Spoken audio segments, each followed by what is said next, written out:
Hey there, it's Andrea. Before we start today's show, I have a super quick, exciting announcement to share with all of you. For the first time on Time for Coffee, we have a free giveaway to offer you. In honor of the season of giving that we're all immersed in right now, I am so excited to tell you that Time for Coffee has 50 global giving gift cards with $25 already loaded on them to give out to Java junkies between now and Christmas.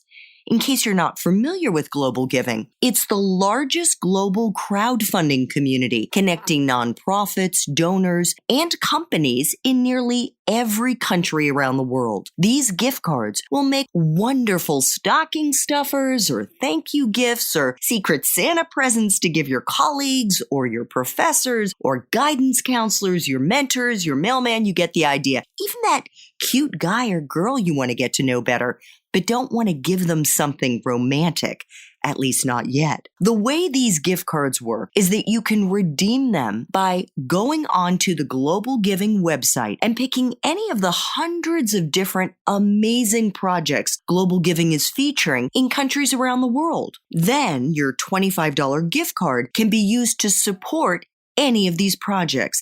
And the gift card is non-denominational with a super festive holiday vibe. And all you have to do to win one of these electronic gift cards is to email me at Andrea@time4coffee.org. That's Andrea@time4coffee.org. Just say, hey, I'd love a Global Giving gift card. And the first 50 people to hit me up for one of these gift cards will get it in their email box on Monday, December 17th, giving you plenty of time to figure out who you want to give it to. Thanks so much, everybody. Happy holidays and enjoy the show.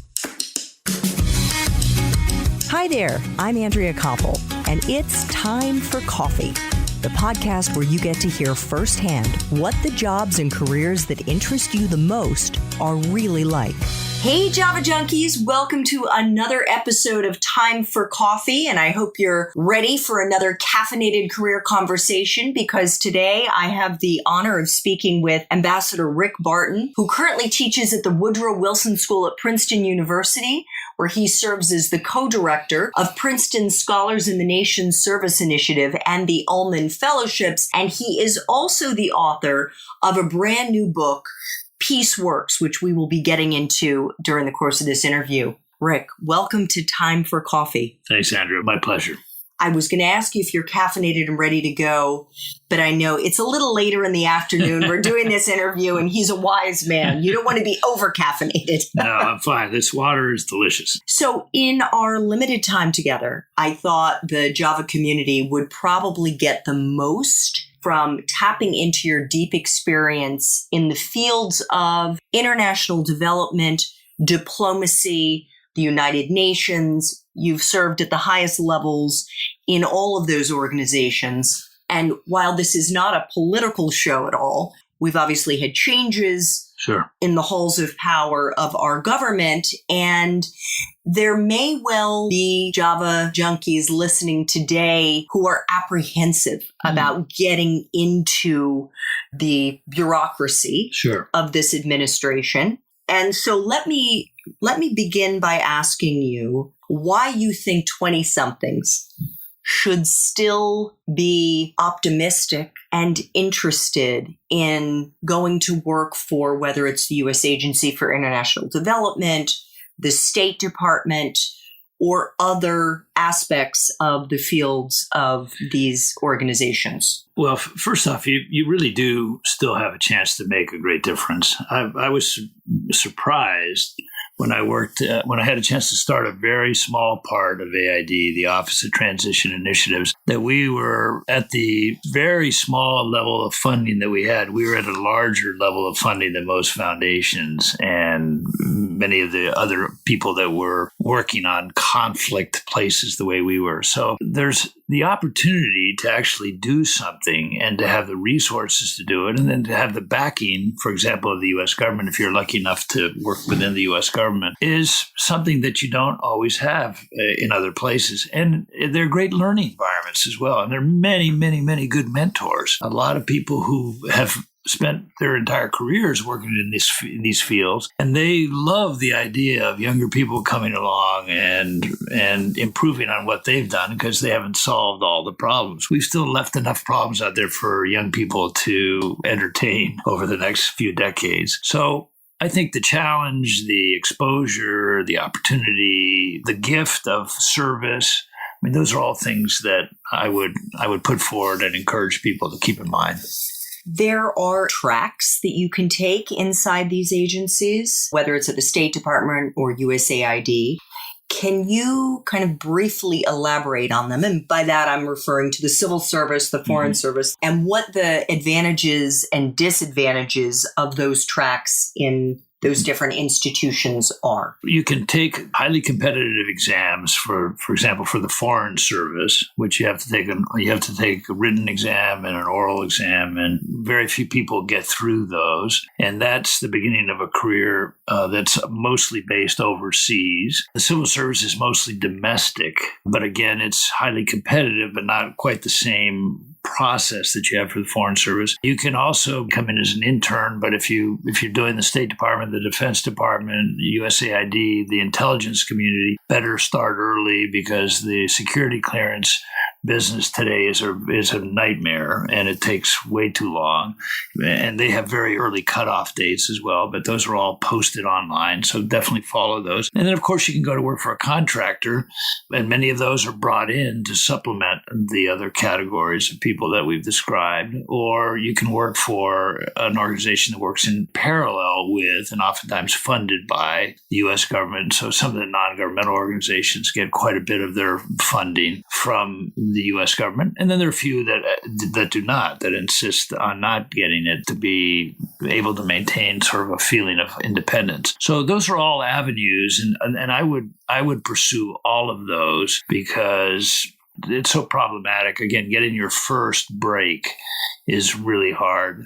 I think some of the bigger title jobs that I received later in my career, the interviews were half as difficult as the first ones. And nobody ever asked me where I went to school or what kind of student I was as I went on. So it's really it's interesting that things that are so emphasized at the beginning of your career end up becoming less important because people want to see your record.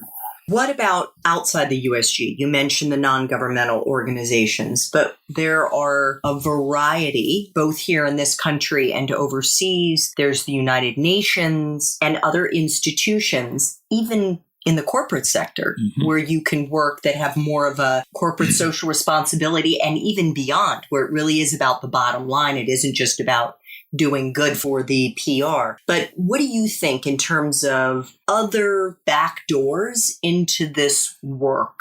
Yeah, and I should have mentioned before the Peace Corps, obviously, and then many other federal departments have international programs.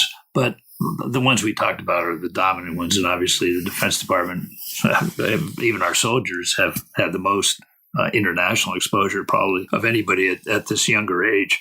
But I think really getting that international experience, showing people that you are comfortable overseas, that you're intrigued by it, that you're curious about it, that you adapted well to it, that's probably the most valuable single experience you can have if you want to be in kind of an international field. It's just to show that you have an affinity for the place and the people of these places. And then the language is the other piece, that if you have been able to live at some place and really taken to it and can speak a language and understand it well, that has real marketability because there's so many people who aren't able to do that. You can always hire great translators, and I always do. And there's some people that I work with who will hire 2 or 3 just to make sure they're not getting too much of a single view from one person. And especially when you're in delicate places and you're dealing with conflict the way we are, they don't want to be boxed into a corner. But I would say that if IBM is going to take you to Hong Kong and you work happily there for a couple of years and you really get to understand sort of the Chinese system, you're going to have something that's very marketable, even if you don't want to stay in the for-profit world. I didn't even mention the Hill. Right. And the Hill is a great place oftentimes to get a kind of expertise in a subject, so that you might be working for a congressperson who's great interest because their district in St. Louis has got a lot of Bosnians, and you might get to know quite a bit about the Balkans. Well, then you've got something that's marketable, subject matter expertise. And that's another way that you could potentially get into the State Department later in your career if you have that. Yeah, and then there's Hill, the Congress, is one of these exotic beasts that there are a lot of people in the bureaucracy who don't quite know what to make of it. In fact, they're a bit intimidated by it. So if you have been on the Hill and you've worked it a bit and you kind of understand how things get done there are many people in the bureaucracy that will also give you credit for that. So it's a way of, whatever you're doing, you're building up a knowledge base and experience that people will say, this individual will help me solve some problem that I have. And that's a big part of making yourself attractive, I think, as a candidate. So many of our Java junkies are still in school. What do you recommend they study and or major in to make them as competitive and, frankly, as prepared as possible for careers in these professions? I'm not as I don't direct people as much from their area of concentration. So whether it's political science or economics or archaeology or whatever, I'm really more interested in their skills. Do they write? Are they curious? Are they good communicators? Are they good team members? And by the time when I finished my last job at the State Department, I pretty much had two key qualities that I look for in anybody I hired. Do you absolutely love the subject matter? Are you fascinated by peace building and by the opportunity to make a place more peaceful? And do you work well with others? And if you didn't have those two things, then you were not a very strong candidate. But if you had those two things, we'd give you a real look, even if you had many other things that were missing. And I had people who were extremely talented but could not work well with others that we just got tired of. So that ability to really pitch in and be part of a team, not be the star, not always require the ball, was really important. So we didn't have a no diva rule or no devo rule, but pretty close to it. How can someone work on those skills of being a better team member? Well, I think showing that you've been on teams and recognizing it. And when you tell the story, when you get into an interview or you write an essay, I generally like to have people write something because it's a chance for me to see how they're putting themselves forward in a situation where they can be quite careful. With a written word, you can write it and you can rewrite it and you can write it and rewrite it and edit it and have other people look at it. Whereas the spoken word, you're pretty much left with you've either made it or you missed it. So those are places that I look for hints that you've been on a team, you understand what working together was, you learn from somebody else. This was surprising to you. This was something that you synthesized from the 6 conversations. This is what the one thing I really got from those. So any of those kind of analytical skills that show that you're able to take an experience and interpret it in a way that if I haven't been there with you, I get it in a minute or two. I might have sent you to the Congo for 4 weeks. And when you come back, I want you to bring it to life for me. And I want you to tell me things I'm not going to get from a really good piece in the New York Times or from a good analytical piece from the intelligence community. I want you to tell me something that you've picked up by just walking around, sniffing, feeling, sensing. And so those are qualities that really matter. What about for those who've already graduated? Sounds like whatever they studied, fine. Mm-hmm. But are there books that they could be reading that could kind of supplement the person who was an art history major? Who says, because this happens all the time, that as you evolve in your life, you're like, in fact, I met a couple people last night who started in finance. Mm-hmm. They're in the British Foreign Service now, but they started in finance. They hated it. Mm-hmm. And then they moved into the Foreign Service. So what could our Java Junkie community who don't have the usual resume that you would come? Yeah. Well, The reading that I would recommend is probably a little different than other people. I happen to love Malcolm Gladwell's books, Outliers, where he really gives a formula for how to be successful that is a little different than others. And quite a bit of it is based on good fortune, and a lot of it's based on rigor and hard work and applying yourself and the rest of it. And that's, to me, seems like a pretty honest combination of qualities. So I love his work. I love Wisdom of the Crowds. I love some of these. They're almost they're reporters, but they're sociologists, and they pull things together. But then I also like these good stories about how the U.S. economy crashed, and the author has really just captured how an industry can be totally misguided, how the vast majority of practitioners can fall into a bad space. And so I like those. To me, they oftentimes stimulate my thinking in my field, which is not discussed at all because I'm just coming at it from a different place. And so I wouldn't recommend that you just immerse yourself in everything about our field, but also find books like Richard Ben Kramer's What It Takes, which is about it's about the 1988 American presidential campaign. Spectacular book. I mean, he really does a good job of almost getting inside the heads of a handful of the candidates, of the presidential candidates. And then you can see what happens to some very talented people in an extremely competitive environment. And again, if you're going to be working on War and Peace, which is what I've been lucky enough to do, these are all relevant setups. What do you think are the common characteristics of people who will be or could be successful in this field? And I ask that question because I think self-awareness is a really important quality to foster. And I think our Java junkies would do well and will save themselves maybe a lot of pain and angst later if they know themselves and set themselves up for success in terms of their career choice. Well, that's really a good question. I think about a phrase that somebody once told me was ascribed to President John Kennedy, and it was that he was an idealist without illusions. You do want to have an element of idealism here because this is a very big undertaking if you're trying to make the world more peaceful. But let's not be delusional. Let's not think that martyrs don't really advance the cause.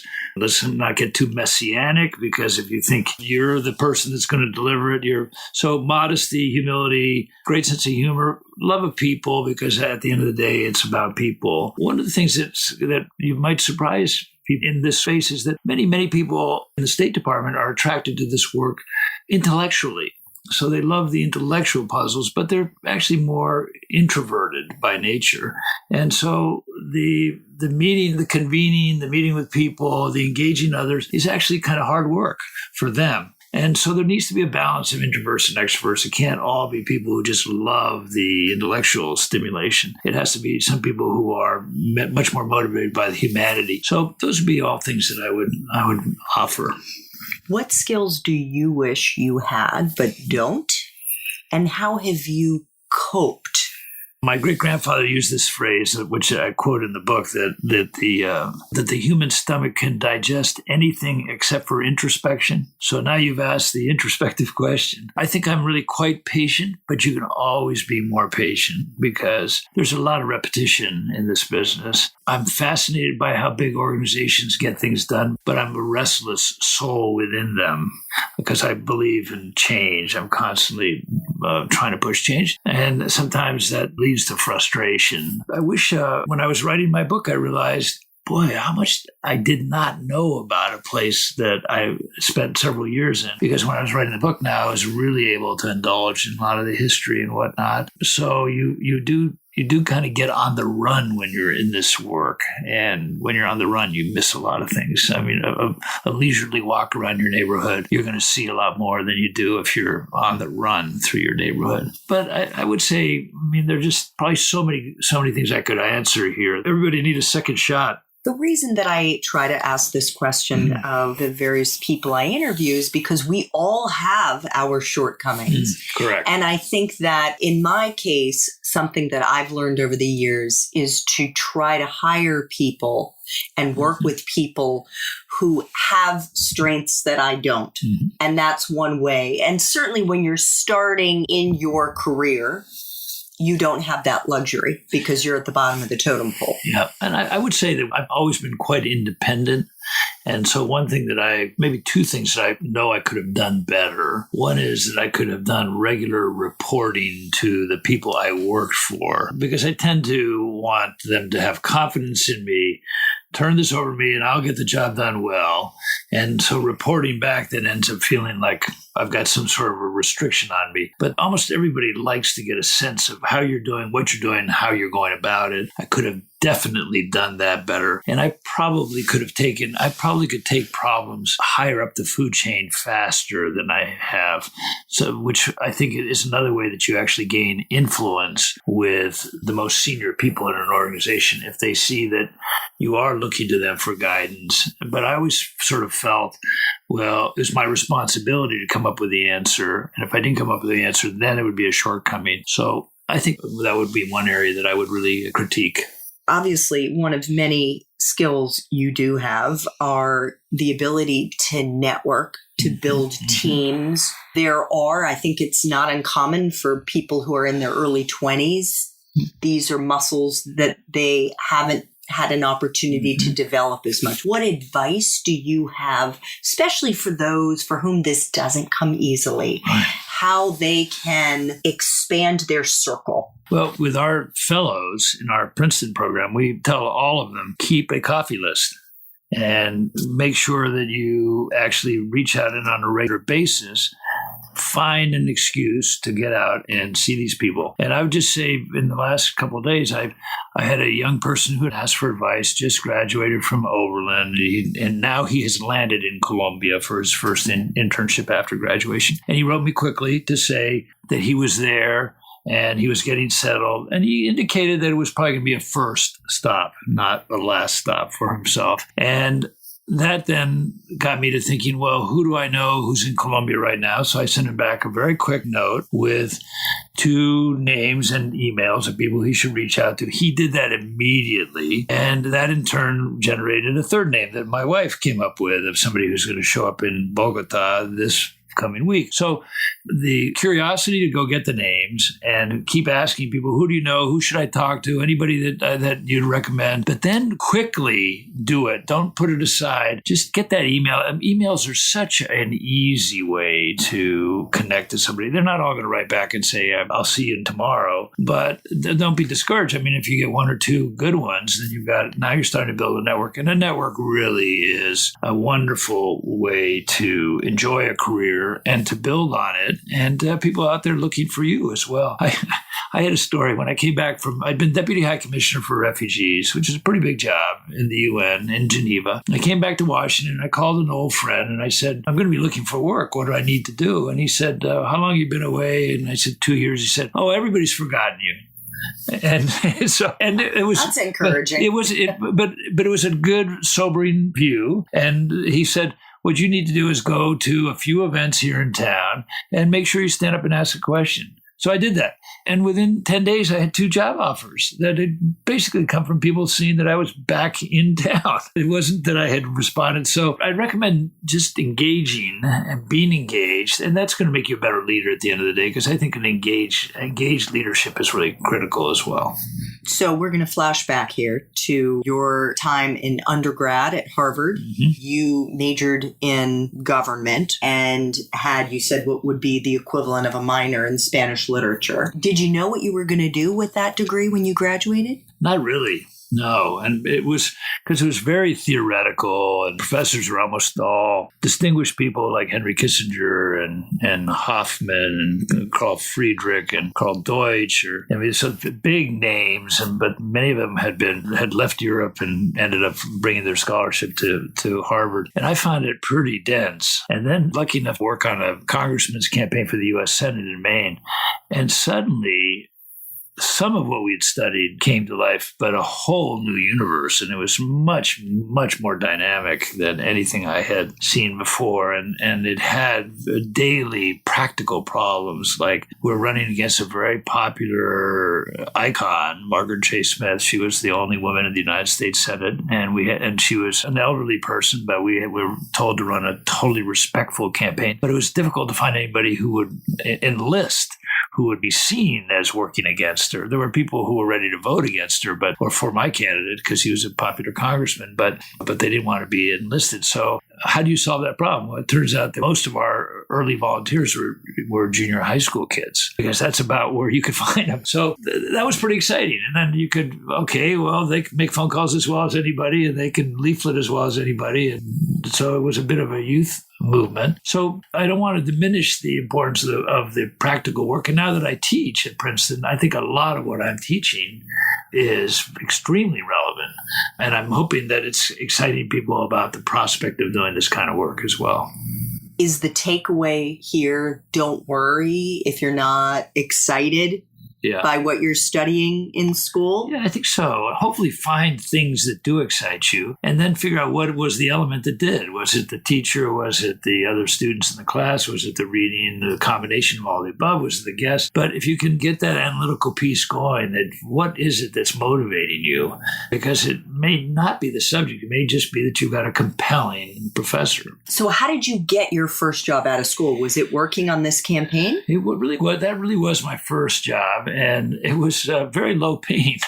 No, there really wasn't any pay. I mean, I got about $50 of food a week and a free room. But I had responsibility, and I had the opportunity to interpret what needed to be done my way. And I got to discover pretty much the whole state of Maine, or the northern 2/3 of the state of Maine. And I had a good boss, campaign manager between us and the candidate. The candidate was great, but you didn't see the candidate that often. And you didn't actually see, since I was not in the headquarters after the first 2 weeks, I think the campaign manager realized this is a guy that likes his own space, and he's pretty entrepreneurial. And when we had the first couple of all staff meetings, I always had tons of ideas, and probably too many ideas.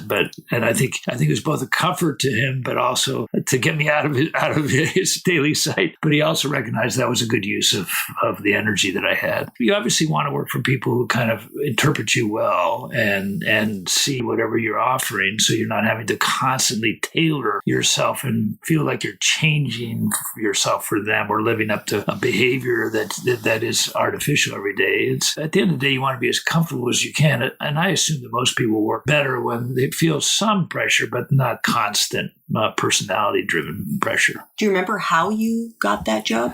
I do, yeah. This is just a great story. It's one of my favorite stories because it taught me a lot in terms of helping to mentor other people and to help others network. So I thought I was going to be drafted when I graduated from college in 1971, because I had a draft number that had already gone by in the first 6 months of the year. But it turned out that the Congress let the law run out, and a lot of things happened. So I came back to New York, to outside New York, where we had lived for a few years.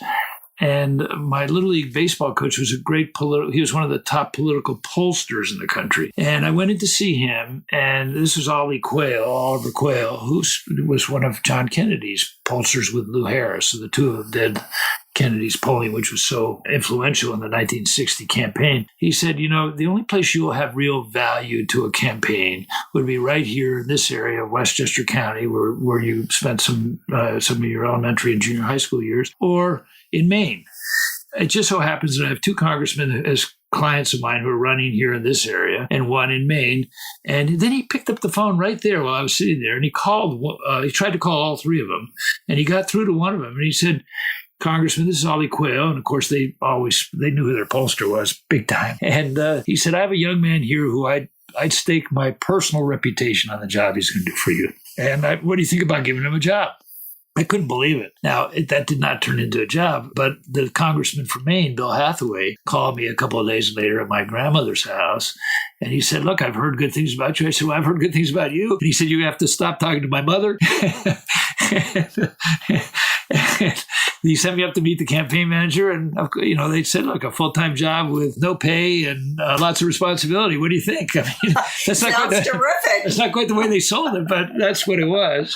And so it was really that was the break. And so you do need those pushes across the finish line. And any of us who think we're self-made are delusional. You always get something and somebody somewhere. So look for that help and leave yourself in places where you can get that help. And don't always say, "No, I got it all taken care of." Let people know, "What I don't know is this, this, and this. And I'd like to know more about this. And do you know somebody there?" And so, but again, help to think it through, because people are more helpful if you give them a specific task than if you give them the general, "Here's my life, now what do we do?"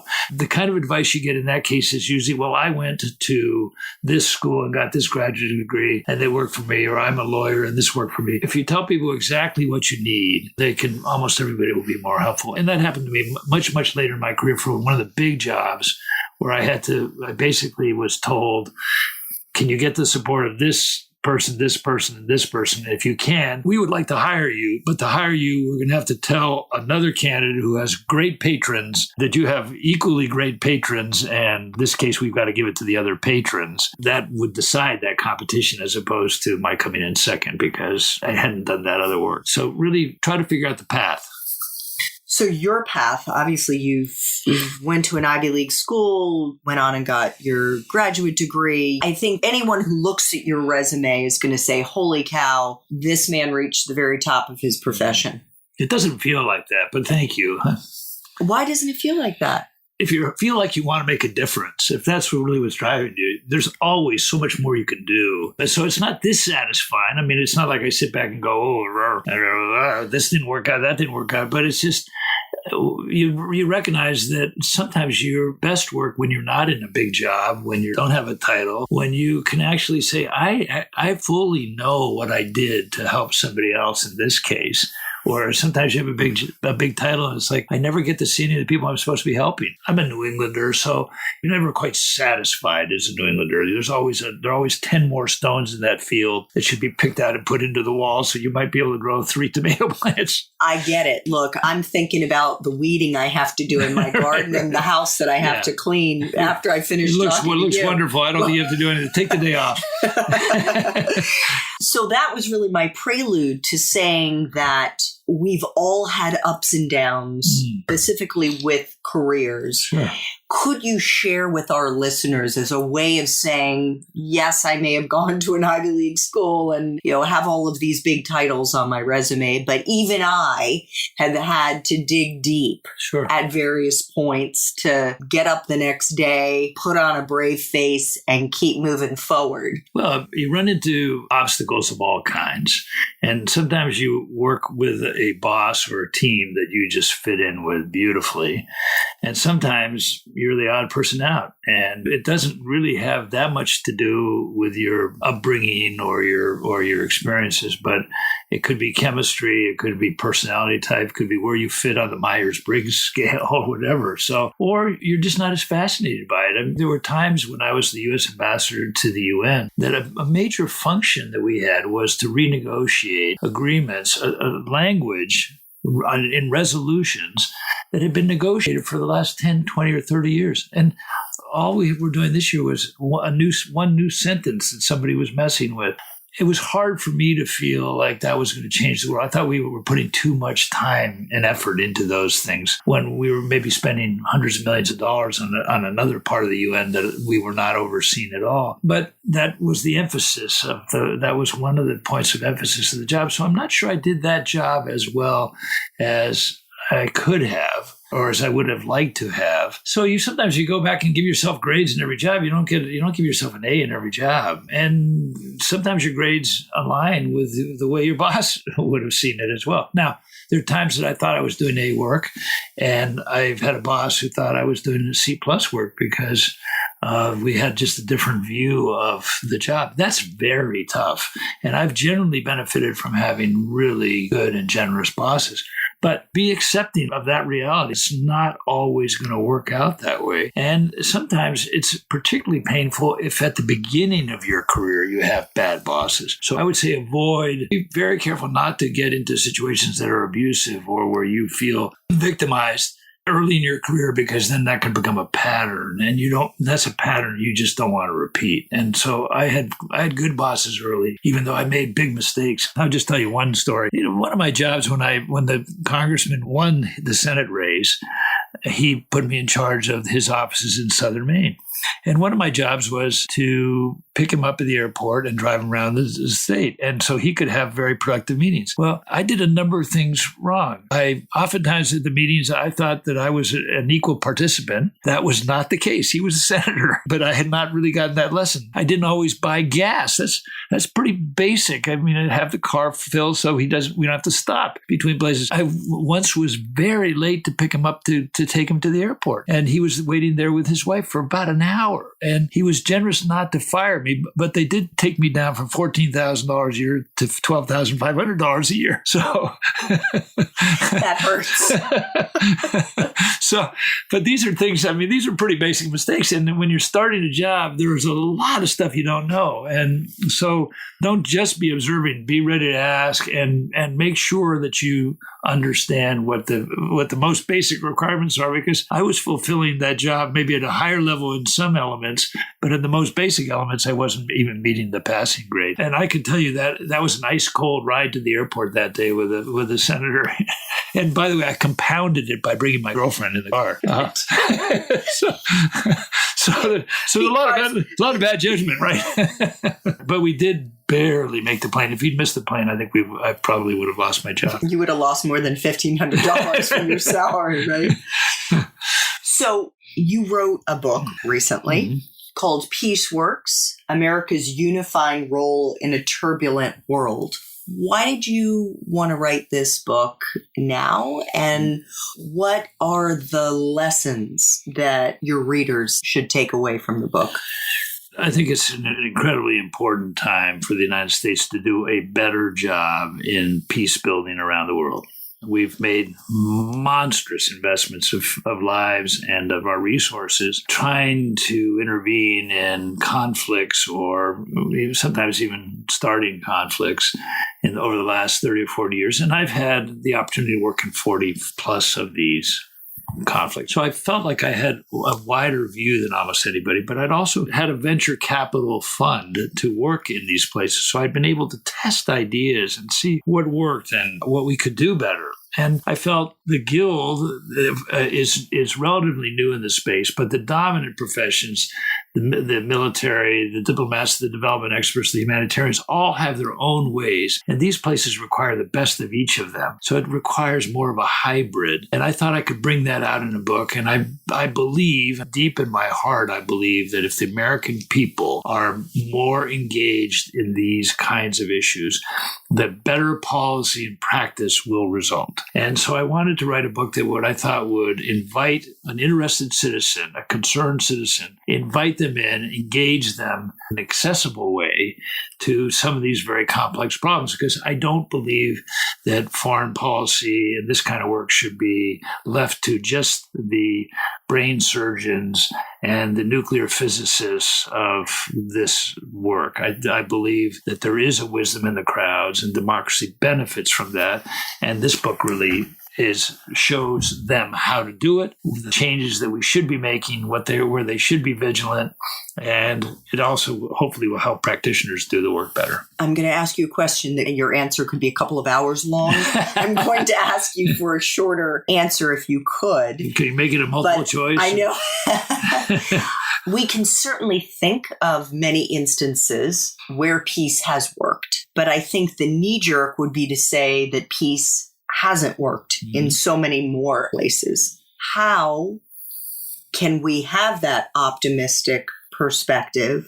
How can we have a unified, holistic, whole of government response that will bring about that reality? Well, the short answer is read Peace Works, because it does try to take that on. Is the world going to hell? Do we ever succeed at these places? And then it goes through quite a few of the last 20 years, really with quite a bit about Syria as well, which is our current 500,000 people have died. The United States is spending billions of dollars dropping bombs in a place that most of our citizens are really not even that connected to. So, I think the book really takes this on. So that's the shortest of all the answers to your question. Maybe if you want to come back and I'll give you another short. I would like our Java junkies to know that I've ordered the book. I haven't yet had a chance to read it. Right. Starting up a company and all of this has taken quite a bit of my time, but it will be. Final question. If you could go back and do college all over again, based on the wisdom that you have today, what might you do differently and why? Well, I majored in the community at college, so I really was into every element of the community. I was a columnist. I was an athletic director. I played on a varsity team. I was a judge. I just did everything I could except for go to class. And I really enjoyed the learning. And so I would encourage that people strike a good balance and not get too absorbed one way or the other. Now that I have faculty members, I'm a faculty member myself, but I have faculty members on the selection committee for our fellowships. It's very interesting to see how the professors put such a premium on performance in the classroom. They really like the candidates who seem to be really good students, and they have a great favoritism for them. I like the balance. I'd like to see that people have really gotten the most out of the experience. And if you've had, again, there's so much of the college experience is such a huge privilege because you can be in the choir and you can serve breakfast in the dining hall and you can also take really wonderful courses. And so that mix of things, you don't really get anything quite so rich just about anywhere else. So I would just encourage people to make sure that they don't do everything. I probably did too many things, but that they really take advantage of the breadth and then get some depth in a few areas, but also make sure that you tend to the scholarship. I could have done a better job there. Ambassador Rick Barton, thank you so much. No, my pleasure. For taking us through, giving us a little window into your incredibly rich life of service and thank you. Sharing your advice and your counsel with the Java Junkie community, even though we didn't actually have a cup of coffee. Thank you for making time for coffee with me in the Java Junkie community today. Thank you. My pleasure. Thanks so much for listening to Time for Coffee, where the professionals in the jobs that most interest you always have time to grab coffee, 24/7, no matter where you live. I have one quick favor to ask you. Remember to rate, review, and subscribe to Time for Coffee. Thanks so much.